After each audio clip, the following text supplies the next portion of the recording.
Vidéo d'aide à la mise en voix de Midi, de la poésie Midi de Shakkyun Dao. Donc, les poètes africains, c'est pas les seuls, et tous ne le font pas, mais en général, ils ont dans leur manière d'écrire un sens du rythme, parce qu'ils visent justement que la poésie soit rythmée.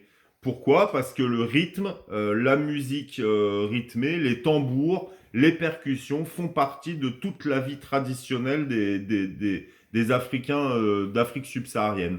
Dans toutes les occasions, il y a des rythmes qui vont avoir avec le moment où on récolte, le moment où on sème, le moment où on prépare à manger, le moment où les mariages, les enterrements, etc.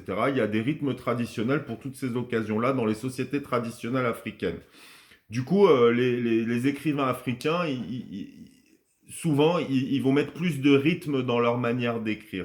Donc nous, on va essayer de lire, de dire, de mettre en voix Midi en essayant de penser au rythme. Donc ce qu'on va repérer, c'est que déjà, la première strophe et la deuxième strophe sont quasiment les mêmes, qu'il y a le mot midi qui revient plusieurs fois, et donc il va falloir que ce mot midi, que ce soit le titre ou les deux fois à l'intérieur du texte où on le retrouve, il servent à rythmer le texte.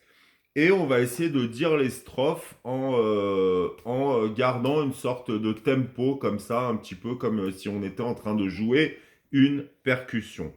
Voilà, je vais vous proposer dans la dernière vidéo une proposition de lecture offerte, mais avant de mise en voix. Mais avant de regarder ça, vous pouvez commencer à préparer vous-même votre mise en voix.